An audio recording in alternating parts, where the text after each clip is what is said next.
I wasn't alone, but I was living my life like I was. That's how I realized something was missing. I didn't feel single the day we met. Back then, everything felt full. Full conversations, full attention, full hope. He looked at me when I spoke. He asked questions and waited for the answers. He remembered small things, the way I liked my coffee, the song I always skipped, the stories I told twice without realizing. I remember thinking, this feels safe, not exciting in a loud way, not dramatic, just calm, consistent, and I mistook that calm for connection. At the beginning, I never wondered if I mattered. I never counted messages, never measured silence. I didn't feel single. That feeling came later, quietly, slowly. So slowly that I didn't notice when it started. It didn't arrive with an argument, or betrayal, or raised voices. It arrived in small moments that didn't seem important enough to question. Like the first time I finished telling him about my day and realized he hadn't heard a word.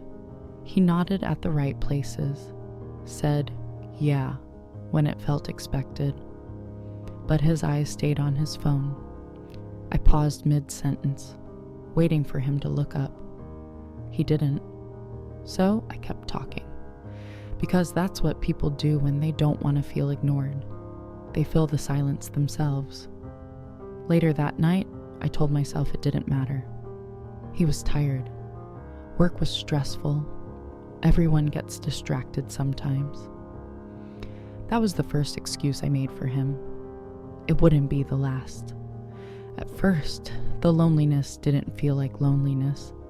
It felt like a slight imbalance, like carrying a conversation just a little longer than usual, like being the one who checked in first, like being the one who noticed when something felt off. I told myself that relationships weren't supposed to be equal all the time. Sometimes one person carried more, sometimes the other did. So I carried the emotional weight without realizing I had picked it up. When he had a bad day, I listened. When I had one, I shortened the story. When he was quiet, I asked what was wrong. When I was quiet, he assumed I was fine. I learned that quickly. It wasn't something he said. It was something he showed me. The way my sadness made him uncomfortable. The way my emotions felt like interruptions instead of invitations. So I started smoothing myself out, making my feelings easier to hold. I didn't call it shrinking back then. I called it being understanding. We still spent time together. We still sat next to each other on the couch, still slept in the same bed. But something had shifted. There were nights when I lay awake beside him, staring at the ceiling, listening to his breathing, and feeling like I was alone in a room with someone else's body. That was confusing, because how could you feel alone when someone was right there? I didn't have the language for it yet, so I ignored it. Instead, I focused on what we still had. We weren't fighting. He wasn't cruel. He didn't yell. He didn't cheat. Those facts became my comfort. Whenever a small ache surfaced, I lined up the evidence against it. He's a good person. He's not doing anything wrong. Other people have it worse. I told myself I was lucky, and in doing so, I taught myself to doubt my own loneliness. The feeling of being single didn't arrive all at once. It grew in fragments. It was in the way I stopped sharing small thoughts because they felt unimportant to him. It was in the way I checked my phone and felt that quiet disappointment when there was no message, even though I hadn't really expected one. It was in the way I started making decisions alone without telling him, because explaining felt like work. I didn't realize it at the time, but those were the moments where I began living like I wasn't in a relationship. Not officially, not consciously, just emotionally. I stopped reaching for him when something good happened.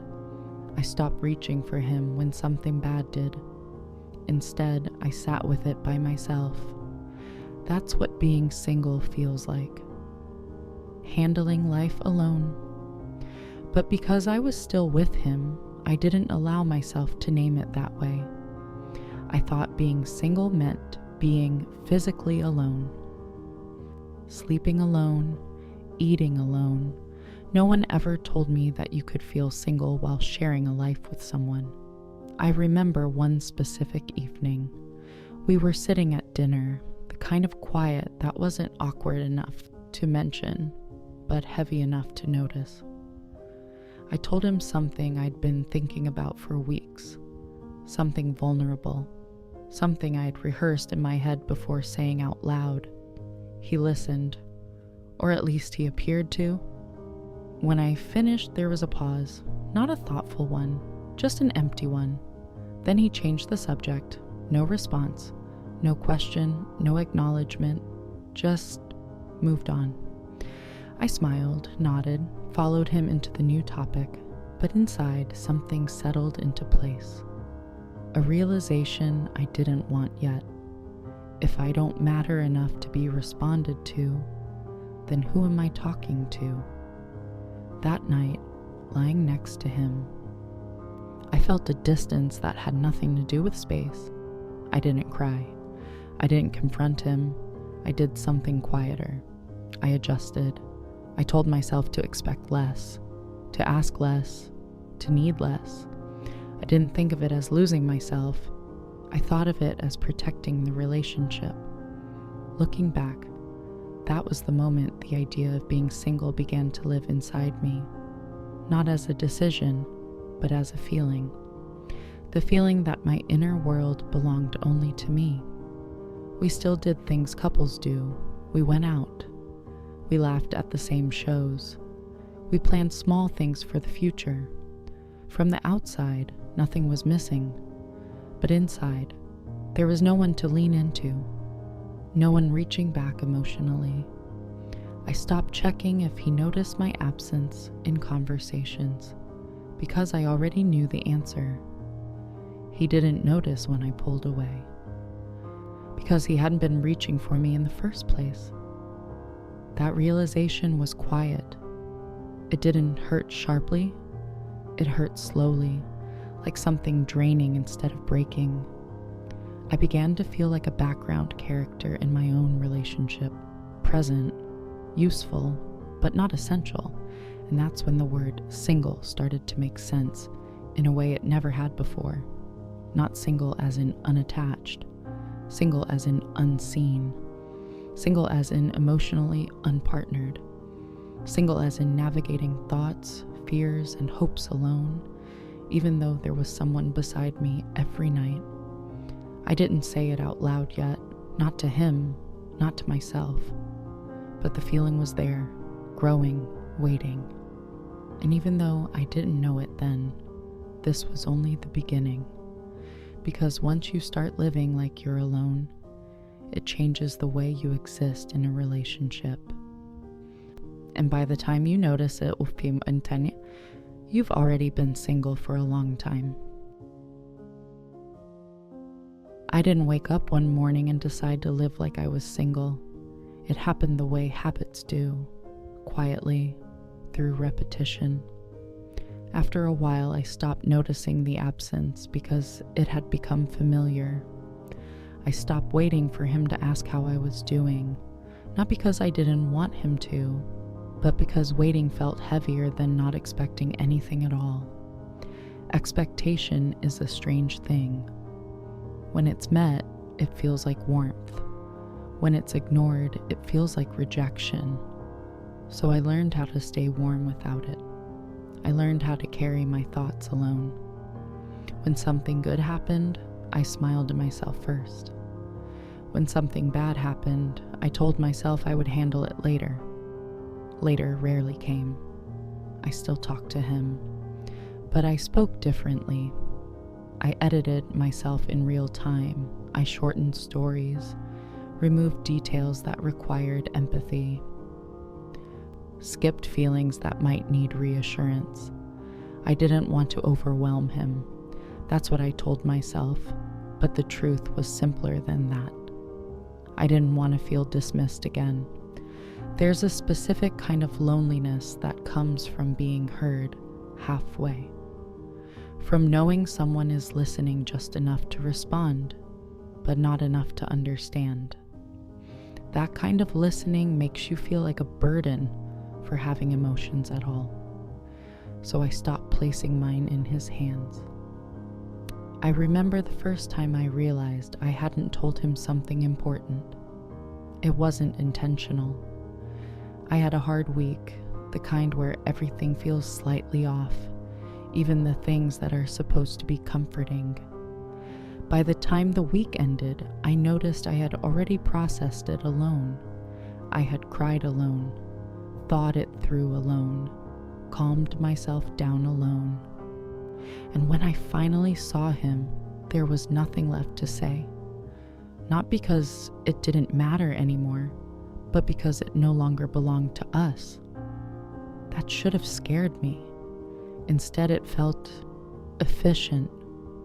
Handling things on my own meant fewer disappointments, fewer pauses after I spoke, fewer moments where I felt foolish for expecting more. That's how being single started to feel safer, not happier, just quieter.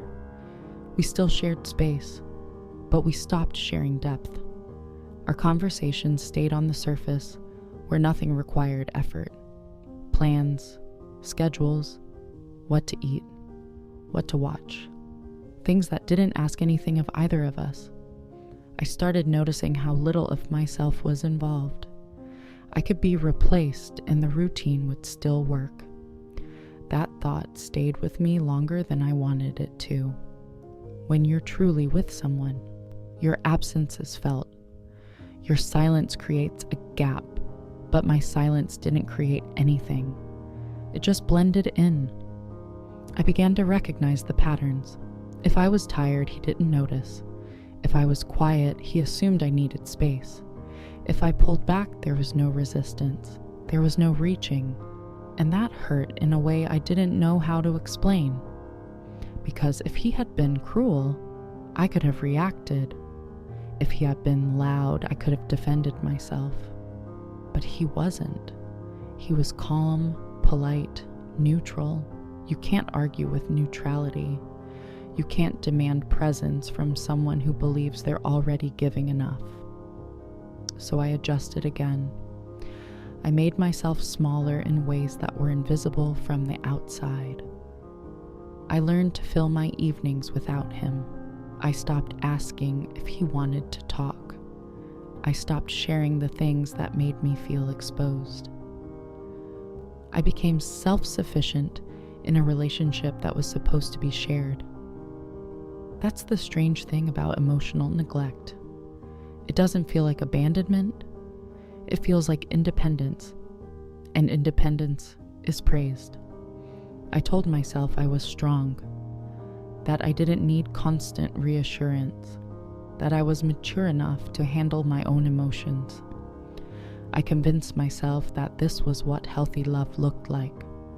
Two people existing side by side without needing too much from each other. But deep down, something felt wrong. Love isn't supposed to feel like parallel lives. It's supposed to feel like being met. I noticed it most when I was around other couples, not the dramatic ones, the quiet ones, the way they turned toward each other when something happened, the way they checked in without being asked, the way their conversations continued after silence, not despite it. I didn't feel jealous. I felt confused, because I thought that was what I had too. I just couldn't remember the last time I felt chosen in that way. I started making decisions alone, small ones at first. What to do with my weekend, whether to go somewhere, how to spend my energy. I didn't ask for his opinion, not because I didn't care, but because involving him felt unnecessary. Single people don't consult anyone. They move freely. They decide quietly. They take responsibility for their own lives. And I was doing all of that inside a relationship.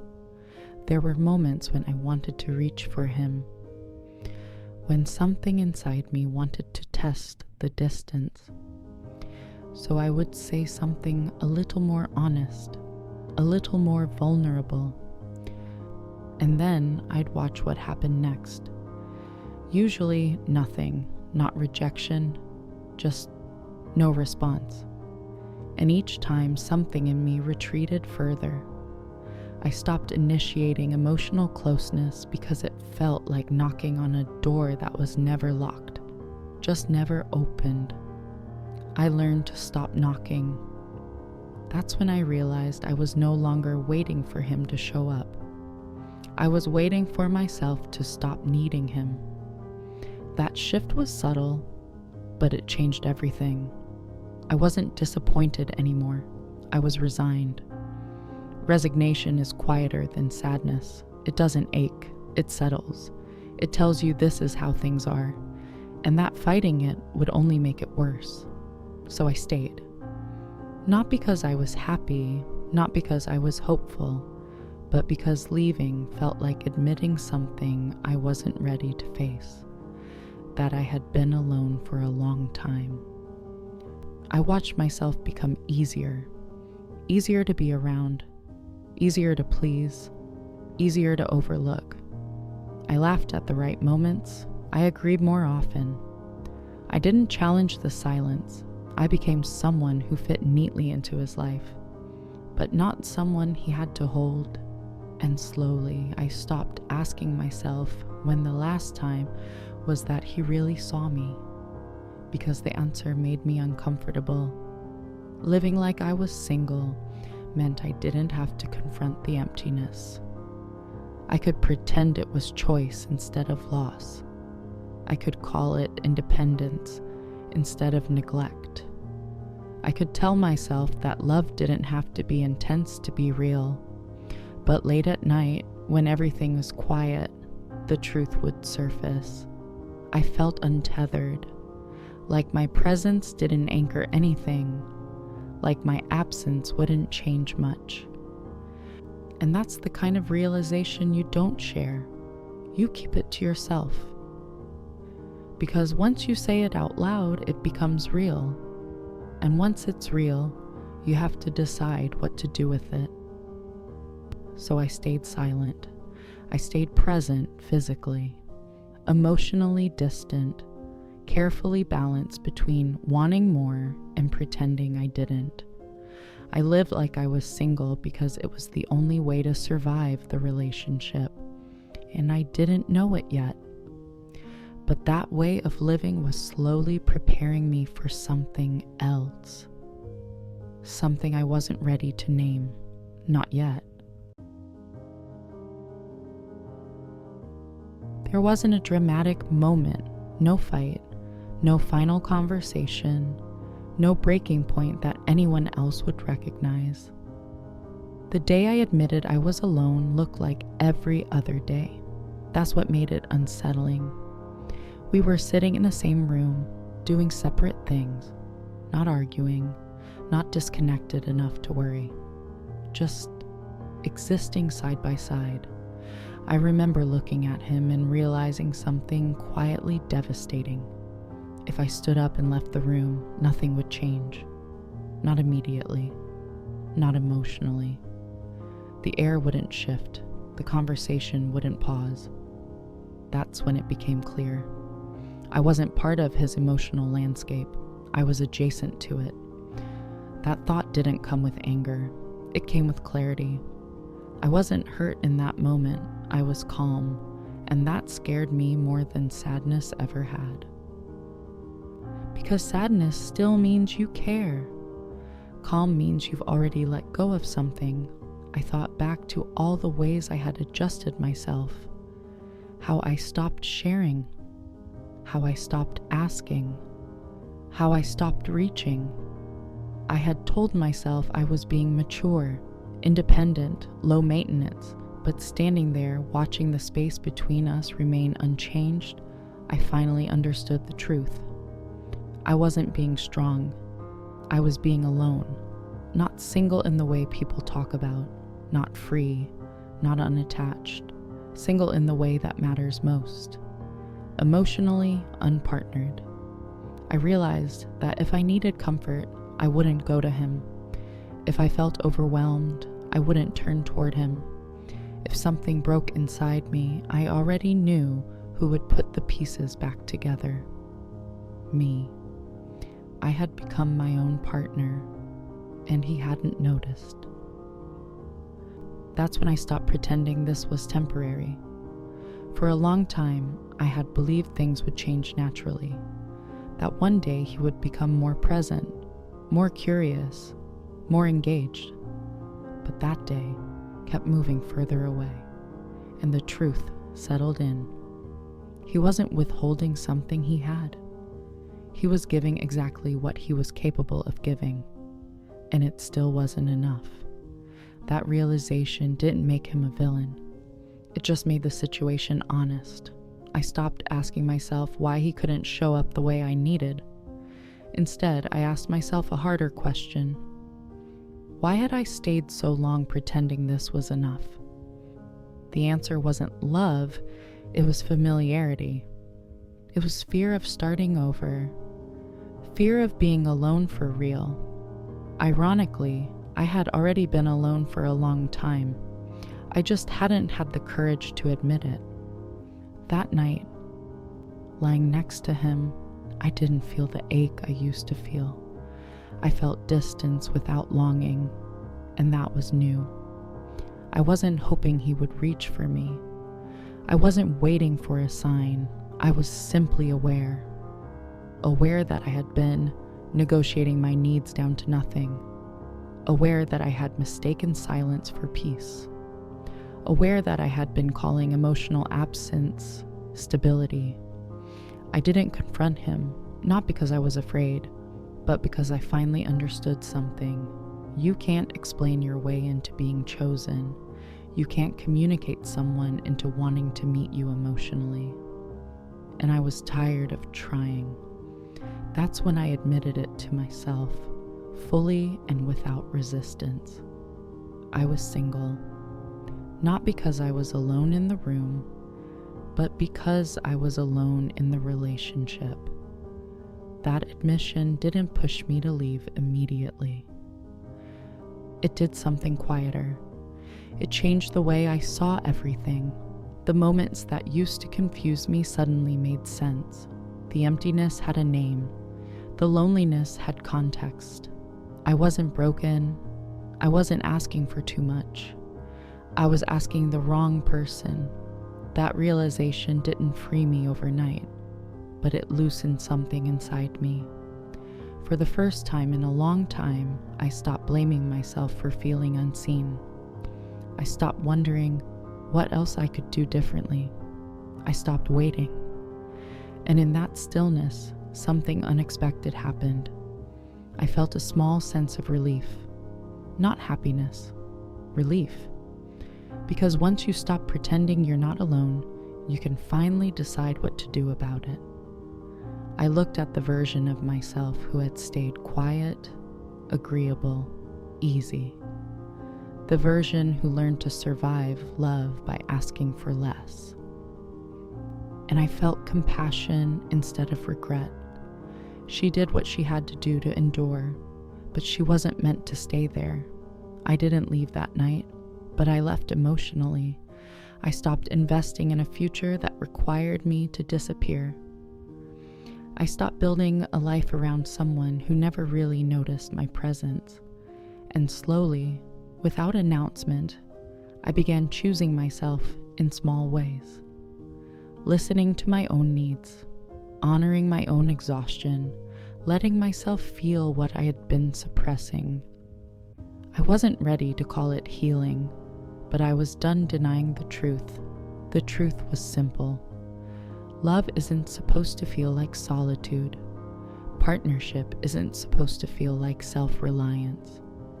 And if being with someone makes you feel single, then something essential is missing. I didn't leave him in anger. I didn't leave him in pain. I left the version of myself that kept waiting to be met. And that was the quietest, bravest decision I ever made. Because sometimes the end of a relationship doesn't sound like goodbye. Sometimes it sounds like this: I've been alone for a long time, and I don't want to live that way anymore.